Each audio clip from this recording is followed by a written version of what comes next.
Okay, so I have finished Worm Arc 9. Excuse me. I'm a little bit into Arc 10. I still have like 2.5 hours left to listen to. So hopefully by the end of the week that'll be done. But let me go ahead and talk about Arc 9. So Arc 9 is just about the wards. I believe it's 6 chapters, each narrated from a different perspective on the wards. The first is Weld, who is, I don't think I talked about him in part 8, but there was like, oh yeah, there's this metal dude who showed up and is like, kind of nice to Taylor and whatnot. They're working together against the Endbringers. That's who he is. He has come in to be the new leader of the wards because Aegis died and Gallant died, so they really need a new person in here. And he seems like he's a pretty cool dude. He's just a nice guy. Or my friend was telling me, he's just best boy. Like, I love Weld. He's great. Some of the things I liked in his chapter, it's just kind of getting the audience through Weld up to speed on what's going on in Brockton Bay. Like, okay, here's like the groups you really need to know. The merchants are now a problem. Everyone kind of saw them as a joke, but now that Brockton Bay is irrevocably fucked, the bottom feeders, a lot of people are congregating to them. Like, they're giving out a lot of drugs. People are getting addicted. And when people are addicted and there's not enough shit to go around, they become a problem. And, sorry, I'm noticing the shadow of my hand as I'm moving. And that was creepy. I don't know why it creeped me out. I was like, what the fuck is that? But you got that going on. Now that Kaiser is dead, Empire 88 has split off.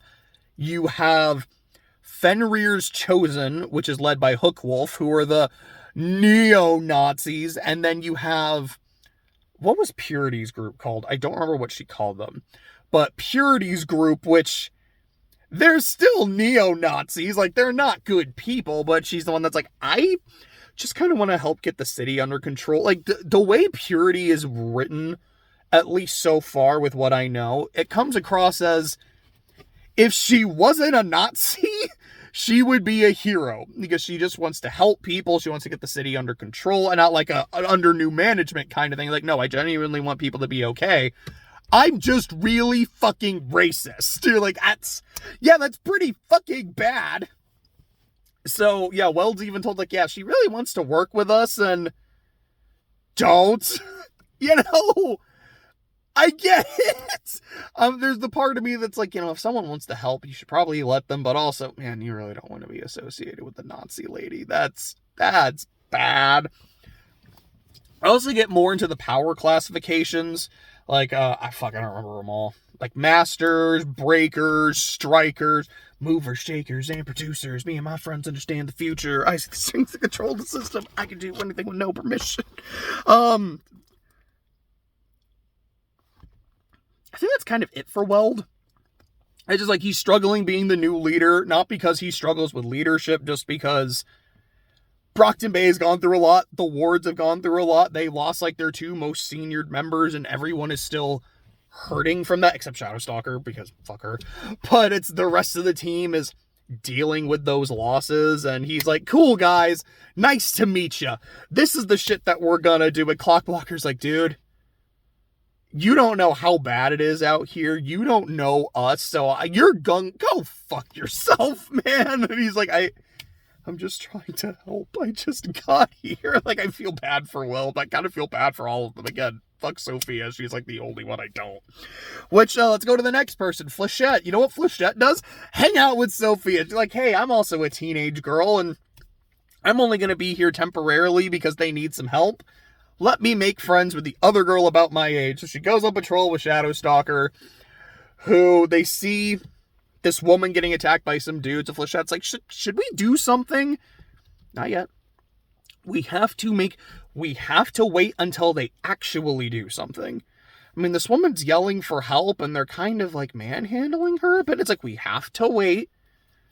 Then when it's clear they are committing a crime, then we can step in. So then they step in, and then Shadowstalker's like fucking these dudes up, and then the lady starts beating the shit out of one of her attackers, and Flechette's like, we should stop this. This is kind of bad. Nope, it's fine. Like, let's just... As much shit as I give Shadowstalker because she's an awful person who gets worse, what she says here is really interesting. I don't remember exactly how she phrased it, but essentially it comes across less of, no, this guy's a piece of shit, let the woman beat the hell out of him. And like, it comes across as less of like a vigilante thing and more of a, this woman just had power taken from her. Someone was attacking her and taking advantage. She needs to feel like she has power herself, that she can take it back.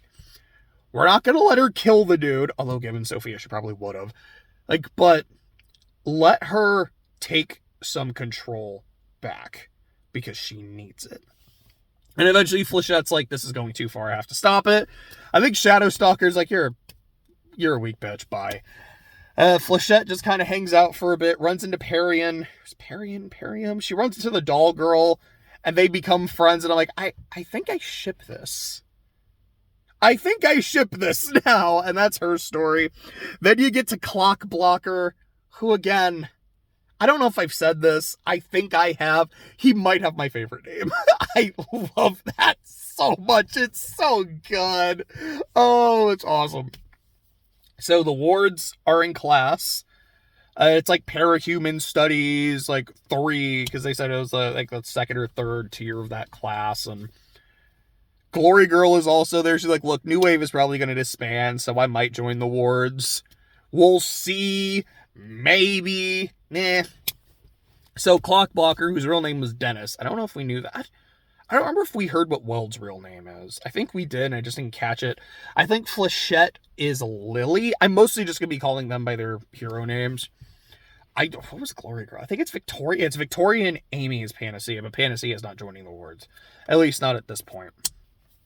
Anyways, Clockblocker gets a text from his mom, talks to his mom, was like, yeah, your dad is probably not going to make it. He has leukemia. Well, that's something known. It's like he has leukemia. He's been on a respirator because he took in a lot of water during the Leviathan attack. He's probably going to die. So Clockblocker talks to Glory Girl. It's like, I feel like an asshole asking this. Can your sister heal him? To which Glory Girl tells him, you're not an asshole for asking. I get it.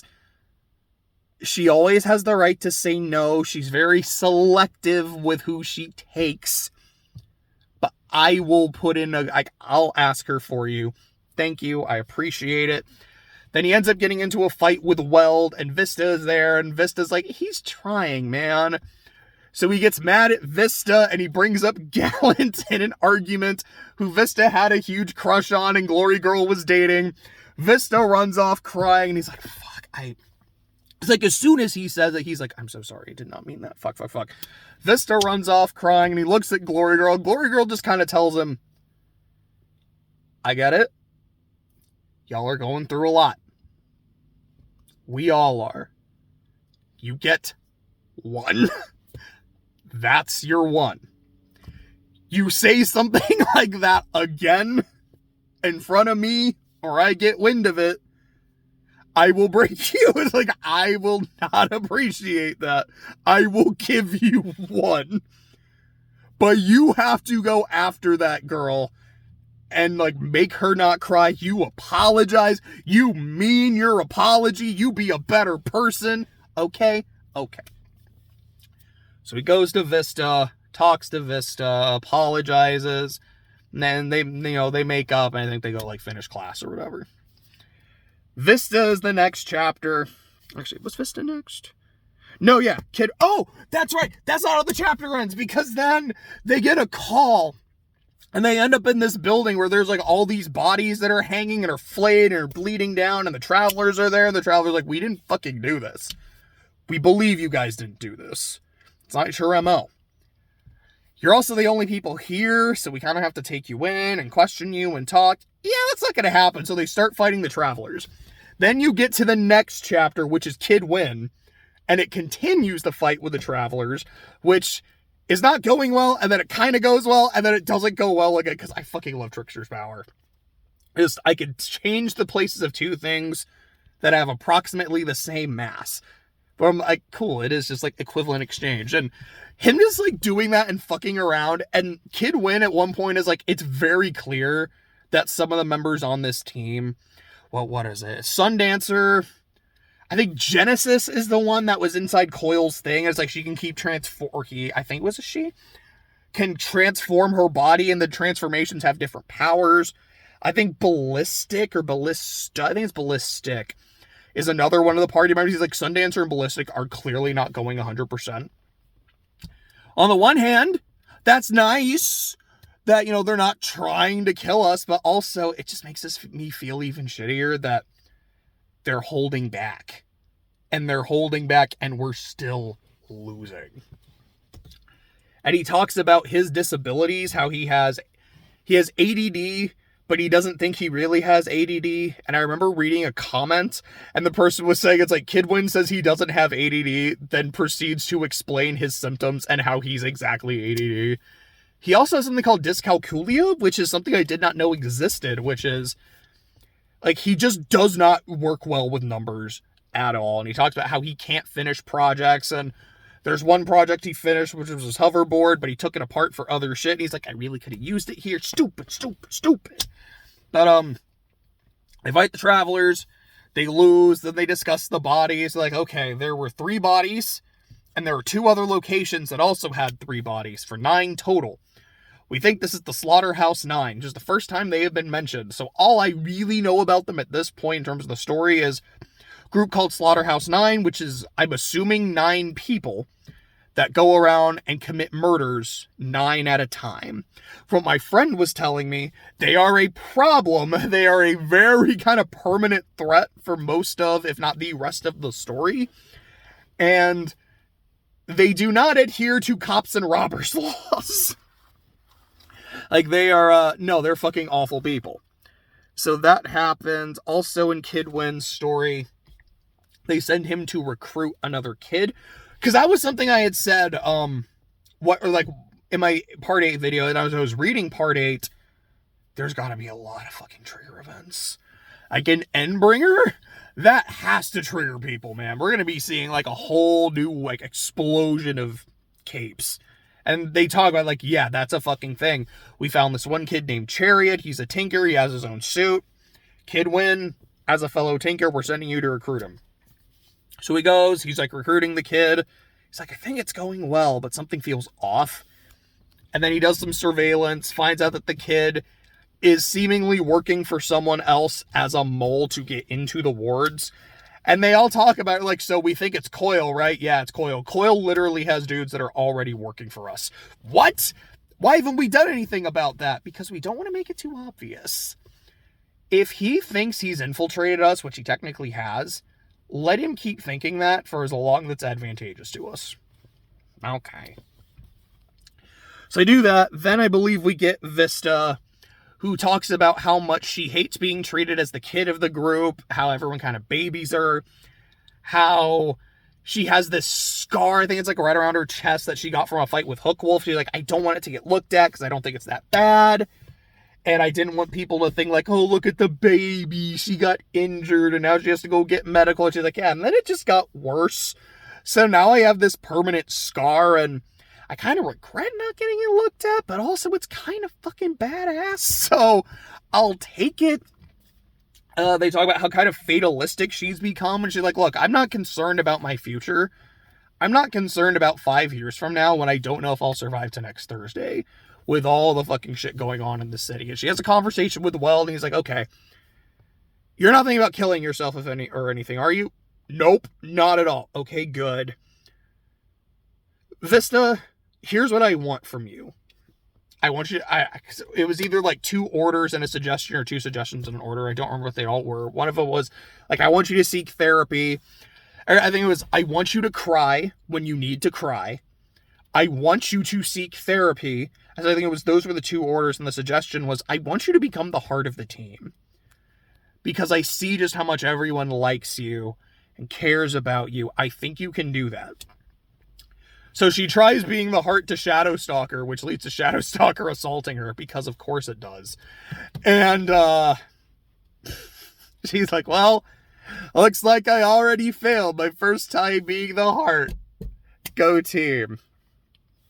And then the last one we have is Shadowstalker, who talks, she's like, look, all people are fucking animals. Some people are rats. Some people are snakes. Some people are fucking predators. I'm a predator. Emma's a predator. That's why I'm friends with Emma. I appreciate how much of a piece of shit she can be. I respect that. They talk about how Emma is in Portland. I don't know if she was already out of town when the Endbringers attacked and they just haven't come back. If she just left before that happened and hasn't come back. How Emma for sure knows that Shadowstalker is Shadowstalker. Sophia's doing some solo shit, comes across Skitter, and is like, oh, on sight, because I know that bitch has seen my face, and I want her dead. And yeah, she, tries to kill her, and there's no bullshit, like, she tries to slit her throat, but because of the way that Skitter's mask works, like, she's not able to. There is a point where she's like, that girl's a predator, and I respect that. While also talking about, she's like, man, I fucking hate Taylor, because that girl is just pathetic, and if there's one thing I hate, it's pathetic people that don't accept their lot in life. Some people just exist to be stepped on, and if you try to fight against that or better yourself, you're a piece of shit. I'm like, you're just a cunt. I hate you.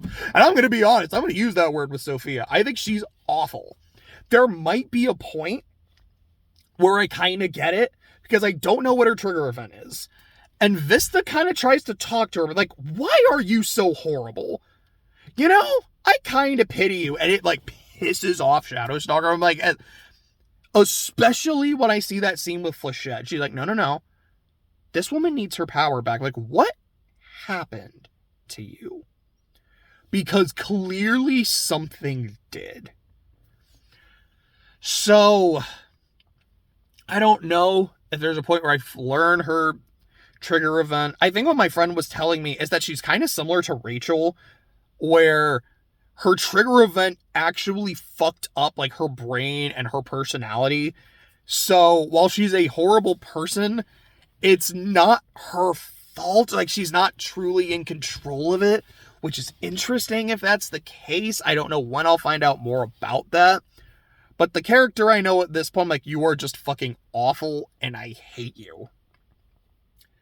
But she's chasing Skitter, almost kills her, doesn't. The rest of the Undersiders show up, and the little bit I've read on part 10, like, Taylor is back with the team. It's a little contentious, but she's back with the team. And Shadowstalker is captured. And with where I'm at part 10, she's become Regent's meat puppet, because that's a thing he can fucking do. Okay. It's like, yeah, I guess if he tortures somebody enough, like fucks with their body enough, he can just control them and their powers while the person is still sentient but not in control of their body. Like, oh, that's fucked. But that was part 9. It's really cool to me. I know I talked about this in part 8 because something my friend was telling me. It's really cool to have an entire part that has almost nothing to do with Taylor. And it's not because I dislike Taylor. I have my problems with Taylor, but I still genuinely, generally like her. But kind of just seeing the world open up a bit. Like, yeah, these characters are still interesting. I like them generally as people and their powers and their group dynamic and what they're going through. I want to see more of that and not just in interludes. We'll see how that goes going forward. It sounds like it's maybe not necessarily the norm, but it seems like the world does kind of open up a bit more post Endbringer. It looks like part 10. So yeah, that's where I'm at. It looks like part 10 is Taylor with a couple interludes. One of them is Alec. And given all the shit that Alec has already done, I'm like this. And like, I shouldn't read the comments, but I kind of read the comments. I kind of skim them a little bit because I'm curious. I don't know a lot of specifics, but all the comments are like, damn, dude, like, that Alec interlude went fucking hard. So I'm really interested to see what the hell's going to happen. But, part 9 was some good shit. We'll see how part 10 goes. And so far, part 10's been going pretty good.